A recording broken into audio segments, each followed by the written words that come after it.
now for Washington. There is no give up in this Ute team. They are back in the defensive stance, ready to go.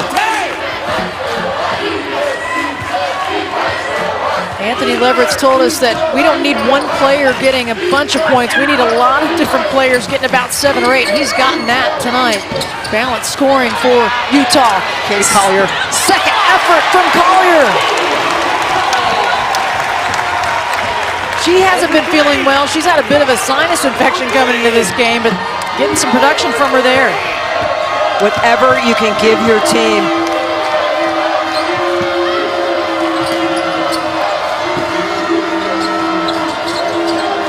Claire posting up Plum. And asking for it and finishing. She wanted the ball down low and got it. Anthony Leverett's looking for a matchup he can take advantage of. He found one there. Claire cuts off Plum. Little ball fake, the hesitation from Plum, and the shot is good. Think about Plum, you think it's cut off, and then it's not. And Beauclair was right there, everywhere she needed to be. But that ball fake threw her off. Kelsey Plum, 14 points and a 7-point lead.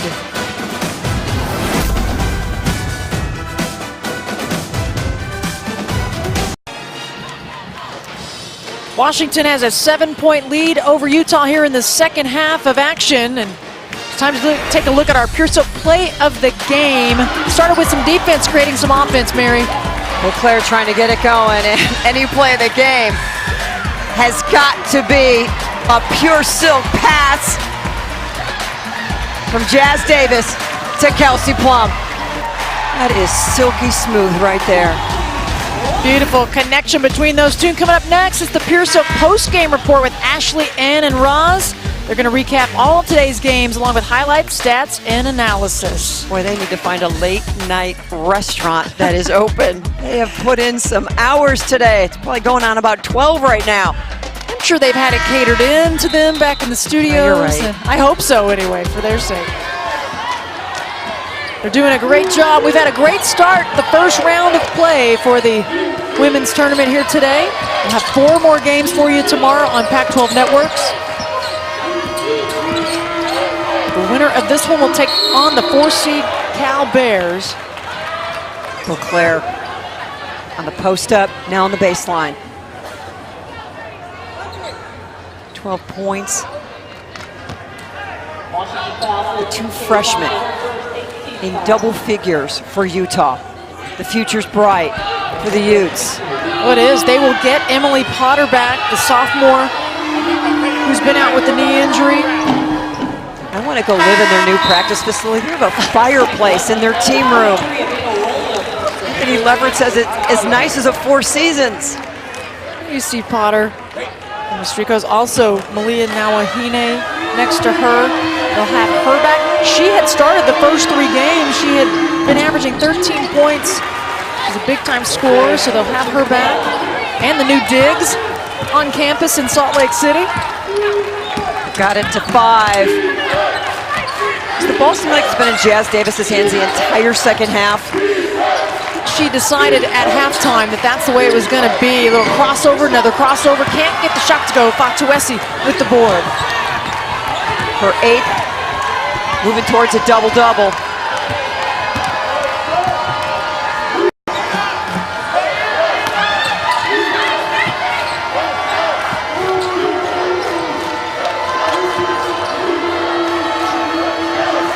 Beauclair calling for it behind the arc. Too much. Fatuesi in great position, and she gets fouled. These possessions are so important for Utah because they don't score quickly. They spread the floor. Ball moves from side to side as they're in their motion offense. So they've got to come away with points in some fashion. Perfect positioning inside for Josetta Fatuesi. Josetta's father is a talking chief in the Samoan community. He is royalty. Even though they live in Santa Clara, when they go back to Samoa, a very highly respected member of the tribe. She gets them both, and she's tied her career high. She has 16 in the ball game. Got it to 3. And still time in this ball game. 3 minutes left here in the second half. Walton almost loses it. Fadeaway jumper. Wachowski was all over her, and Rodriguez will bring it up. How many situations have the Utes been in this season where it's been so close? They were able to finish off one against this Washington team on their home court earlier in the season with an 8-point win. 69-61. Just out of reach. Wilson to Wachowski, the high-low, but just off the fingertips.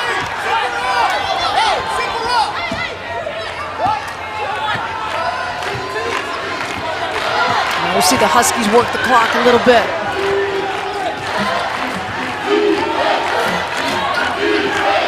Plum fakes left, goes right, and finishes. They've been forcing her to go right all night long, but nobody stepped over. So what happened? The screen's coming. Defense looks at it, figures that's where she's going, and she says, no, I'm going opposite. Working on the right hand. When we talked to Mike Neighbors before the game, he talked to us about things that she needed to improve upon. He said she's got to work on going right a little more. Wachowski working hard, multiple defenders coming over, and the takeaway. Plum, they'll call the block. Beauclair trying to get position, trying to draw the charge. A couple of possessions ago, Utah had the chance to cut it to 1 or to 2. Instead, it goes to 5. And now Plum puts it on the floor and just forces, absolutely forces the action. Beauclair thinks she's set, but the foul will go against the freshman. Plum gets the first free throw. She started to go a little to her right, and Beauclair maybe shifted that hip just a little bit at the last second.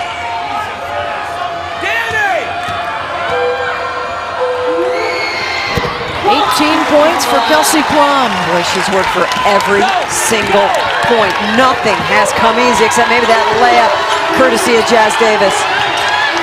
7-point Husky lead. The Utes need a score. Doesn't have to be a 3, but wouldn't hurt. Rodriguez on the drive. Can't get the shot to go. It's out of bounds. It'll stay with Utah. Hey, see the ball, though. See the ball. See it. Hear Mike Neighbors saying, see the ball. Don't want to give up anything quick or anything easy. Basket, basket, basket. Wilson all by herself in the left corner. Can't hit the 3, and it comes down to Osaroa.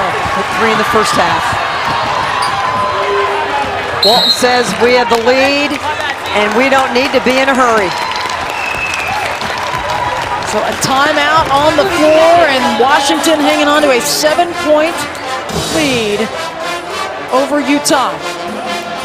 Well, Selection Monday is just days away, and our panel of Pac-12 experts will reveal the Pac-12 women's hoops teams that are going to the big dance. Join us for a special edition of Sports Report, the Women's Basketball Selection Special, Monday at 6 on Pac-12 Networks and Pac-12 Now. Ashley Adamson and J.B. Long. Are you part of that panel, Mary Murphy? I think I might be. I had a feeling. It is going to be interesting, and predictions on the number of teams. I believe 5 will make it to the NCAA tournament from our conference. I would agree with you. It was a record last year for postseason play. 5 teams from the Pac-12 made it to the NCAA. 4 teams made it to the WNIT. Love to see that many teams going this year as well. Both teams with several timeouts left. Stop. Washington just wants that clock to continue to tick down.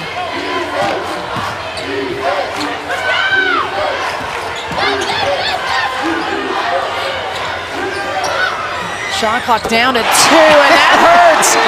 Kelsey Plum. I need the ball. It's down to 2. Listen, I was like, I think it's better if you take it, Kelsey. That may do it. Beauclair shot no good, and that's going to do it. 2 coaches who have the utmost respect for each other. Anthony Leverett's, Mike Neighbors, best of friends. And an amazing effort by these Utes. And Mike Neighbors. Davis sees the shot clock She's trapped, has nowhere to go. Look at Plum, jumping up and down. She's doing jumping jacks. Ready, shoot, fire. Bench loving it. Davis gets the free throw. 28 points for Jazz Davis. It's a game where we saw the iron will of Jazmine Davis. She took over her team, she took over the game and said, we will win this, we will move on and play Cal.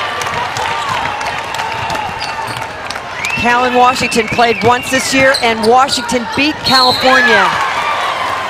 Rodriguez gets a layup and fouled in the process.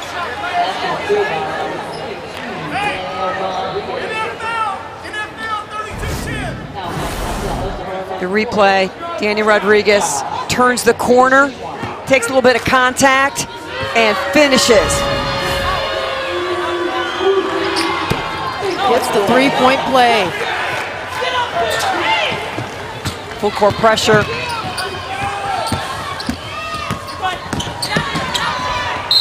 Utes not trying to foul, just trying to maybe get a steal, but instead it will go against Wachowski. It's going to be challenging when you have the whole floor to watch Kelsey Plum dribble around to try to corral her, make her pick it up, trap her, and get a steal.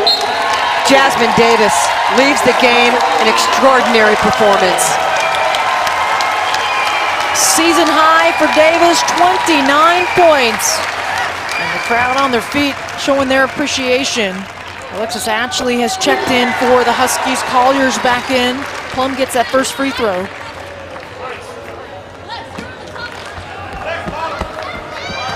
Time to put your feet up. Ice bags, hydrate, get something to eat, get some sleep, as the turnaround is quick. Yeah, you're right, they will face the number 4 seed California Golden Bears. Plum will take a seat. The college career of Taryn Wachowski will end for Utah. This team really never did give up Kelly Kingma in for the Huskies, and Anthony Leverett said they are playing for Taryn. They are playing for that senior. She and Cheyenne Wilson, the lone seniors, just 2 on the team. There's Wilson, who was so spectacular in the first half, 3 of 8 behind the arc. And that's going to do it for her college career as well. Out of Seattle, Washington, finishing her college career. The emotion. She has given everything to this program. 6 years of her life, multiple surgeries, playing in pain. Spectacular student athlete. Has a very bright future. It's Cal and Washington. Again, it'll be a great one. So the 5 seed Washington Huskies able to get past the deficit they had at halftime, and they get the win over the Utes. A couple of great seniors, Jazz Davis and Taryn Wachowski. One will play on, and one will move on to other things in life. Med school, playing in Europe, playing in the WNBA. Let's take a look at our New York Life Pac-12 Women's Tournament brackets. This is how things will look tomorrow. 7 seed Washington State and number 2 seed Arizona State will have game 1. UCLA Stanford, Colorado Oregon State, and then these Huskies taking on the Cal Bears.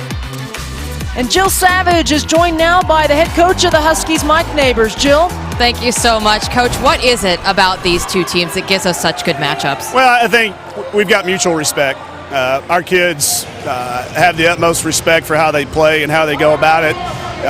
It's hard to have any animosity because they do have that respect, and that's the same way between the staffs. It's just one of those matchups, you know, and you hate to see them when you come up on the bracket.